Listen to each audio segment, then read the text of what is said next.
Hi guys! Marami na namang bunga ang aming mulberry. Ayan, ang dami oh, abot kamay. Ang baba lang nila. Parang gusto kong i-flex. Kaya ito, kinuhaan ko ng video para makita nyo rin.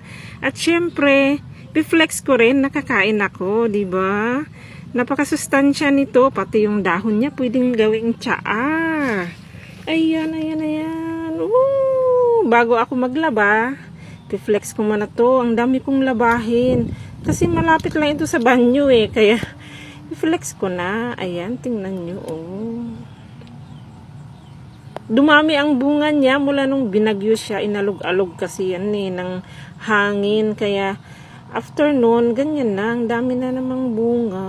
Ayan oh. Let's eat! Kain tayo. Titikman natin. Charap-charap. Wow.